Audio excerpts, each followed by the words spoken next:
नमस्कार दोस्तों, बहुत बहुत स्वागत है आपका अपने चैनल एकलव्य स्टडी पॉइंट पे। और मेरा नाम है सचिन और आज हम पढ़ने वाले हैं क्लास 10th की ज्योग्राफी। और बुक का नाम है समकालीन भारत भाग 2 और इसका छठा अध्याय है जिसका नाम है विनिर्माण उद्योग। तो आइए स्टार्ट करते हैं अपनी वीडियो को। तो सबसे पहले मैं आपको बता दूं इस पूरे चैप्टर में हम क्या पढ़ने वाले हैं। हम पढ़ने वाले हैं, आपने सुना होगा कारखाना, उद्योग या फैक्ट्री, ये तीनों एक ही नाम है। ये वर्ड तो अलग अलग है लेकिन इन तीनों का मतलब सेम है। कारखाना भी एक ही बात है, उद्योग कह लो चाहे कह लो फैक्ट्री, ठीक है। तो इन तीनों का एक ही मतलब है। और आपके सामने जो पिक्चर है आप देख सकते हैं, ये एक फैक्ट्री की पिक्चर है। और जो उद्योग होते हैं, जो बड़े पैमाने के, जो साइज में बड़े होते हैं, वो कुछ इस तरीके से दिखते हैं, जो बड़ी बड़ी फैक्ट्रियां होती हैं, ठीक है। तो आपके सामने ये फोटो है। तो ये पूरा चैप्टर हमारा रहेगा फैक्ट्रियों के ऊपर, जो उद्योग होते हैं और जो कारखाने होते हैं। तो उन सब के बारे में हम डीपली पढ़ने वाले हैं। तो आइए स्टार्ट करते हैं। तो सबसे पहला टॉपिक है विनिर्माण किसे कहते हैं। तो आपने देखा होगा हमारे अध्याय का नाम है विनिर्माण उद्योग। तो उद्योग तो आप सब जानते हैं क्या होता है, फैक्ट्री या कारखाना। तो लेकिन ये जो विनिर्माण शब्द है इसका मतलब क्या होता है। आपने निर्माण भी सुना होगा, निर्माण का मतलब होता है कुछ बनाना। तो ये विनिर्माण जो है ये भी उसी से मिलता जुलता है। तो विनिर्माण का मतलब ये होता है कि कच्चे पदार्थों को मूल्यवान पदार्थ में बदलना विनिर्माण कहलाता है। जैसे कच्चा पदार्थ हो गया हमारे पास, मान लो खेतों में जो गन्ना होता है। अब जो हम दुकान से चीनी लेते हैं, हम गन्ना तो सीधा नहीं लेते, अब चीनी बनती है गन्ने से। तो खेतों से पहले जब गन्ना आता है कच्चे माल के रूप में फैक्ट्री में, तो उस गन्ने से बनाई जाती है फिर चीनी। फिर वो चीनी भेजी जाती है दुकानों पे और उसको फिर जाके हम खरीदते हैं चीनी के रूप में। अब हम सीधा गन्ना तो नहीं खरीदते, अगर हमको चाय बनानी है तो गन्ने की तो चाय बनेगी नहीं, चाय तो बनेगी चीनी की। तो जो गन्ना होता है वो एक कच्चा माल होता है और उस गन्ने को, जो कच्चा माल होता है उसको बदलकर हम चीनी में उसको परिवर्तित कर देते हैं गन्ने से, और फिर उसको हम खरीदते हैं और उसका फिर हम यूज करते हैं, फिर ताकि उसका मूल्य, जो उसकी वैल्यू होती है वो और बढ़ जाती है। तो इसका जो विनिर्माण शब्द है इसका मतलब होता है कच्चे पदार्थ को मूल्यवान पदार्थ के रूप में बदलना विनिर्माण कहलाता है, ठीक है। मैंने आपको उदाहरण दिया कच्चे माल का, और उसको जब हम मूल्यवान पदार्थ में बदल देते हैं उसको कहलाते हैं विनिर्माण, उसको हम कहते हैं विनिर्माण। और भारत में बहुत सारी वस्तुओं का विनिर्माण किया जाता है, जैसे गन्ने से चीनी बनाना, लकड़ी से पेपर बनाना, ठीक है।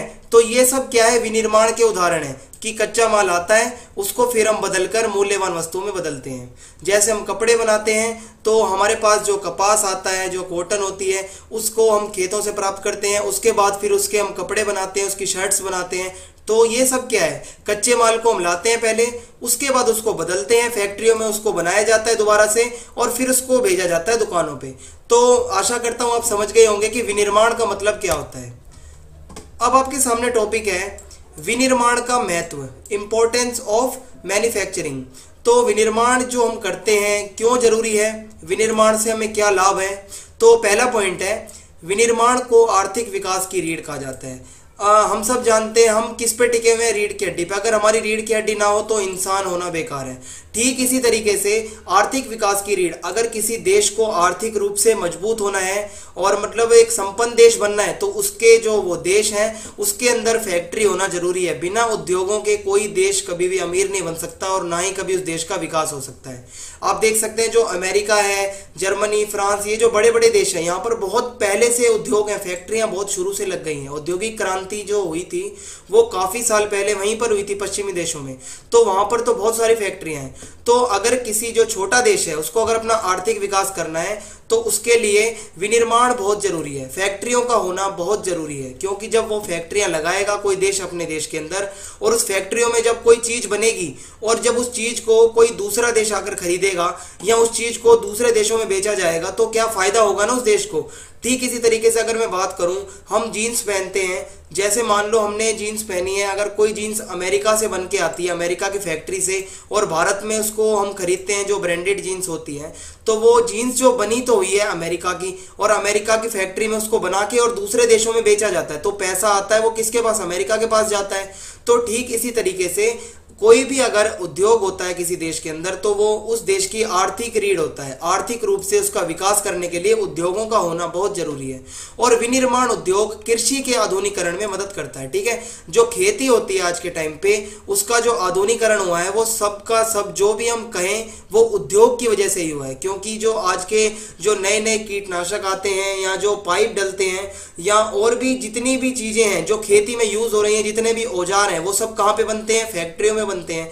इसलिए फैक्ट्रियों का होना बहुत जरूरी है अगर खेती का आधुनिकीकरण करना है। ठीक है, और फिर अगला पॉइंट है विनिर्माण उद्योग द्वितीयक एवं तृतीयक सेवाओं में रोजगार उपलब्ध कराते हैं। ठीक है, रोजगार मतलब नौकरियां, और रोजगार उपलब्ध कराते हैं का मतलब है कि अगर कोई उद्योग होगा, आपने सुना होगा अर्थशास्त्र की किताब में आपने पढ़ा होगा हमारे जो सेक्टर होते हैं प्राथमिक, द्वितीयक और तृतीयक सेक्टर। जो हमारा प्राथमिक सेक्टर होता है उसके अंदर आता है हमारा खेती करना, जो भी हमारा कच्चा माल प्राप्त होता है। फिर द्वितीयक सेक्टर आता है जिसमें विनिर्माण आता है। द्वितीयक सेक्टर जो प्राथमिक सेक्टर से हमें कच्चा माल प्राप्त होता है खेती से, उसको हम द्वितीयक सेक्टर में विनिर्माण करते हैं।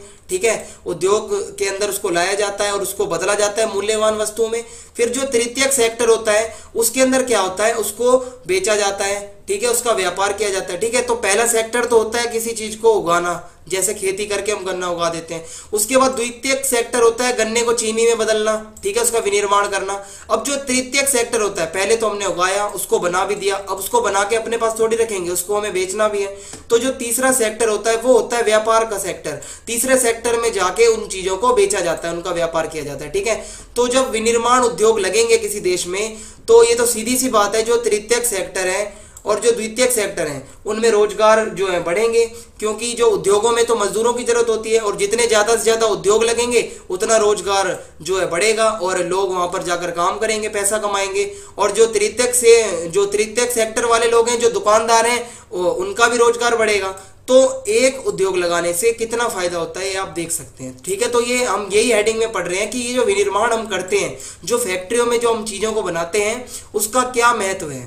तो मैंने आपको बताया 3 पॉइंट आपके सामने अब मैंने आपके रखे हैं। और अगला पॉइंट है विनिर्माण उद्योगों से गरीबी में कमी आई है। अब गरीबी में कमी कैसे आई है कि जो उद्योग लगते हैं जहां पर किसी क्षेत्र में जो फैक्ट्री की स्थापना की जाती है वहां पर मजदूर बड़ी संख्या में जाते हैं काम करने। ठीक है, उनको मजदूरों को रखा जाता है फैक्ट्री के अंदर, तो वो वहां से कुछ पैसा कमा लेते हैं जिनसे उनकी गरीबी में कमी आती है। ठीक है, और फिर अगला पॉइंट है विनिर्माण के कारण विदेश व्यापार में वृद्धि हुई है और हमारे देश में बनी वस्तुओं का निर्यात किया जा रहा है और इससे भारत समृद्ध हो रहा है।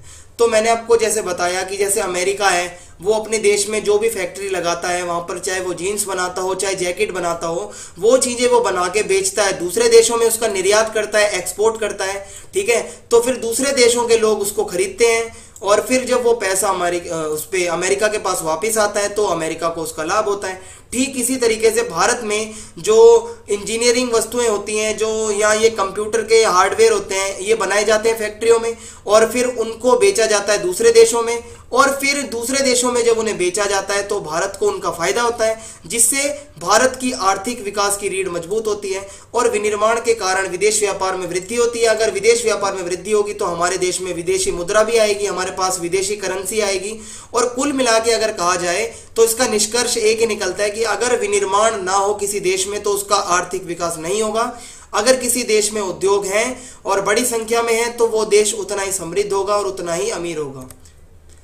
अब अगला पॉइंट है, आज हम कह सकते हैं कि कृषि और उद्योग अलग नहीं बल्कि एक दूसरे के पूरक हैं, क्योंकि आज कृषि में जो उर्वरक और पीवीसी पाइप का इस्तेमाल किया जाता है उन्हें उद्योगों में ही बनाया जाता है। अगर बात की जाए उद्योगों की और बात की जाए कृषि की तो क्या ये एकदम अलग है? इनका 36 का आंकड़ा है? ऐसा बिल्कुल भी नहीं है कि अगर कृषि ना हो तो उद्योग किस काम के, और अगर उद्योग ना हो तो कृषि का आधुनिकीकरण कैसे हो। ठीक है, अगर कृषि नहीं होगी तो कच्चा माल कहाँ से आएगा? जब गन्ना ही नहीं होगा तो चीनी किसकी बनेगी? और अगर उद्योग नहीं होंगे तो जो कृषि के लिए नए नए कीटनाशक हैं या नई नई दवाइयां हैं और जो औजार हैं नए नए आधुनिक, वो कहाँ पर बनेंगे? तो कहने का मतलब ये है कि कृषि और फैक्ट्री जो उद्योग जिसे हम कहते हैं वो दोनों एक दूसरे के पूरक हैं। ये दोनों एक दूसरे के बिना संभव नहीं रह सकते और अगर इनमें से एक भी ना हो तो दूसरे का होना बेकार है। अब आगे आपके सामने हेडिंग है उद्योग और बाजार के संबंध। अब जो मार्केट होती है, जो बाजार होता है, उसका और उद्योग का क्या संबंध है, आइए मैं आपको बताता हूँ। तो सबसे पहले तो हमें चाहिए कच्चा माल। ठीक है, कच्चा माल तो चाहिए ही चाहिए उद्योग के अंदर, फैक्ट्री के अंदर। कच्चे माल के बाद हमें भूमि भी चाहिए। अब अगर हम फैक्ट्री लगाते हैं तो हमें जमीन भी तो चाहिए खासी बड़ी, हाँ बहुत ज़्यादा हमें जमीन चाहिए उसके लिए, अच्छी खासी। और श्रम चाहिए। श्रम का मतलब होता है मजदूर, श्रमिक। लेबर नहीं होंगी तो वहाँ पर फैक्ट्री में काम कौन करेगा। पूंजी चाहिए। पूंजी का मतलब होता है पैसा। और उद्यमी अवसंरचना चाहिए, मतलब एक संगठन चाहिए पूरा, कि वहाँ पर हमें अपने अधिकारी नियुक्त करने पड़ेंगे, सुपरवाइजर होंगे, एक पूरी टीम होनी चाहिए वहाँ पे। और ये सब करने के बाद हमें परिवहन के साधन चाहिए, क्योंकि जब कच्चा माल उद्योगों में आएगा, उसको जब हम बना देंगे, जब गन्ने की चीनी बन जाएगी, तो उसको जो भी हम वस्तु बनाते हैं फैक्ट्री में, चाहे वो जैकेट हो चाहे वो पैंट हो, उसको ले जाने के लिए हमारे पास गाड़ियाँ भी होनी चाहिए, परिवहन के साधन होने चाहिए। फिर वो परिवहन के साधन जो होते हैं वो ले जाते हैं उन चीज़ों को दुकान तक। ठीक है, और फिर वो दुकानों से बाजार में, और ऐसे ही होते होते ये पूरी एक जो है लड़ी सी बन जाती है और ये आपस में जुड़ी हुई है। सबसे पहले कच्चा माल आता है, कच्चे माल को फिर ले जाया जाता है वहाँ पर कारखानों में, फैक्ट्रियों में, उसके बाद उसको बनाया जाता है, फिर उसको तैयार करके फिर उसको परिवहन के साधन जो होते हैं, गाड़ियाँ होती हैं, उनको बाजारों तक ले जाती हैं, फिर बाजारों में उनको बेचा जाता है, फिर उनसे पैसे कमाए जाते हैं, फिर वो पैसे कमा के फिर वो इन्वेस्ट किए जाते हैं उसको बनाने में, फिर वो चीज़ बनाई जाती है। तो ये पूरा एक सर्कल चलता रहता है। अब आपके सामने टॉपिक है औद्योगिक अवस्थिति और औद्योगिक अवस्थिति को प्रभावित करने वाले कारक बताओ। इसका मतलब है अगर कोई उद्योग लगता है तो वो क्यों लगेगा और कैसे लगेगा, और कोई उद्योग लगाने के लिए अगर हमें कोई फैक्ट्री स्थापना करनी है फैक्ट्री की, तो उसके लिए क्या क्या जरूरी है। तो पहली चीज तो जरूरी है कच्चा माल। ये तो नॉर्मल सी बात है, अगर कच्चा माल नहीं होगा तो कोई फैक्ट्री कैसे चलेगी, क्योंकि फैक्ट्री का मतलब ही यही है कच्चे माल को बदलकर और कोई ऐसी चीज में बदलना जिसको हम बाजार में बेच सकें। तो कच्चा माल होना कंपलसरी है। दूसरा पॉइंट है श्रमिक। हमारे पास मजदूर होने चाहिए, क्योंकि कोई भी फैक्ट्री बिना मजदूरों के तो चल नहीं सकती, तो मजदूरों का होना अनिवार्य है। और तीसरा पॉइंट है पूंजी। पूंजी का मतलब होता है पैसा, बिना पैसे के भी फैक्ट्रियां नहीं लगती। और चौथा पॉइंट है बाजार। अब ये सब अगर हम चीज़ें बना लेंगे तो हमें इसको बेचनी भी पड़ेगी। अब उसको फैक्ट्री में बना के हम देखेंगे तो नहीं ना, उसको हमें आगे जाकर बाजारों में बेचना पड़ेगा, तो वो बाजार का होना भी जरूरी है। और लास्ट पॉइंट है शक्ति के साधन। शक्ति के साधन का मतलब होता है कि जो बिजली होनी चाहिए, हमारे पास कोई शक्ति का साधन होना चाहिए, क्योंकि अगर एक बड़ी फैक्ट्री चलानी है तो वहाँ पर जनरेटर भी लगेंगे और मशीनें भी लगेंगी, तो मशीनों को चलाने के लिए बिजली तो होनी चाहिए, शक्ति के साधन, तो उसका भी होना जरूरी है। तो ये कुछ मैंने आपको 3-4 पॉइंट बताए हैं। ये वो पॉइंट हैं जो आप देख सकते हैं कि इनके बिना कोई भी फैक्ट्री नहीं लग सकती। पैसा, मजदूर, कच्चा माल और बाजार और शक्ति के साधन। अब आगे आपके सामने टॉपिक है उद्योगों का वर्गीकरण। तो जो फैक्ट्रियां होती हैं या जो उद्योग होते हैं, कारखाने होते हैं, इसको हम कितने भागों में बांटते हैं, कितने प्रकार के ये होते हैं, आइए देखते हैं। पहला पॉइंट है प्रयुक्त कच्चे माल के आधार पर। सबसे पहले इसे हम बांटते हैं कच्चे माल के आधार पर।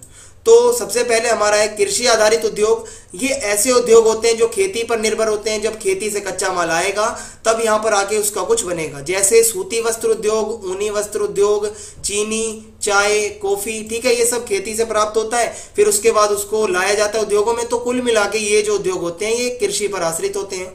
और दूसरा पॉइंट है खनिज आधारित उद्योग। अब जो ये वाले उद्योग होते हैं ये पूरी तरह निर्भर रहते हैं खनिजों पर। जब खनिजों को लाया जाएगा उसके बाद उसको बदला जाएगा कुछ मूल्यवान वस्तु में, जैसे लोहा अयस्क आता है, फिर लोहा अयस्क को फैक्ट्री में लाया जाता है, उसके बाद उसका लोहा बनता है। ऐसे ही इस्पात है, सीमेंट है और मशीन बनाई जाती हैं। और पेट्रो रसायन उद्योग है, जो जमीन से, धरती के अंदर से पेट्रो रसायन निकलता है हमारा, उससे हम पेट्रोलियम बनाते हैं, पेट्रोल बनाते हैं, और उसका जो वेस्ट बचता है उससे हम वैसलीन बनाते हैं। तो ये सब कच्चा माल हमारे पास आता है, उसके बाद ही हम बनाते हैं। अब आगे इसको बांटा जाता है प्रमुख भूमिका के आधार पर। तो पहला पॉइंट है उपभोक्ता उद्योग। उपभोक्ता का मतलब होता है कस्टमर।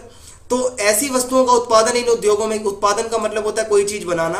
तो जो उपभोक्ता उद्योग होते हैं इसमें क्या बनाया जाता है, ऐसी चीजें बनाई जाती हैं जिनका उपयोग सीधा एक कस्टमर कर सकता है, जैसे दंत मंजन हो गया, हमारा पेस्ट हो गया, कोलगेट हो गया और ब्रश हो गया, बिस्किट हो गए, पंखे और दंत मंजन, सॉरी ये 2 बार मैंने लिख दिया यहाँ पर। और जो हमारी चॉकलेट्स हो गई, या जो भी ऐसी चीजें होती है जो कोई कस्टमर जाके सीधा खरीद सकता है, वो ऐसे उद्योगों में बनाई जाती हैं। अब अगली जो हमारी हेडिंग है वो है आधारभूत उद्योग।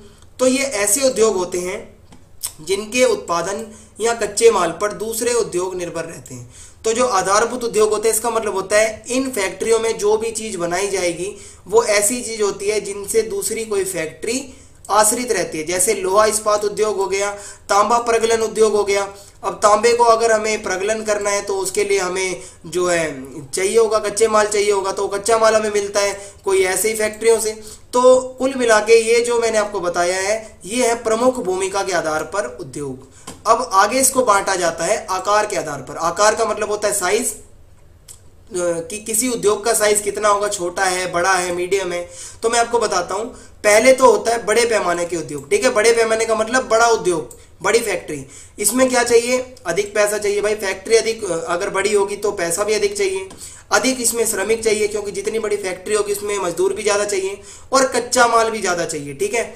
और अगली हेडिंग है आपके सामने छोटे पैमाने के उद्योग। पहले तो आते हैं बड़े पैमाने के उद्योग जो बड़े होते हैं, फिर आते हैं छोटे उद्योग, इसमें कम पैसा चाहिए और इसमें कम मजदूरों की जरूरत है, क्योंकि उद्योग अगर छोटा होगा तो मजदूर भी हमें कम चाहिए, तो कम मजदूर चाहिए और कम कच्चा माल चाहिए।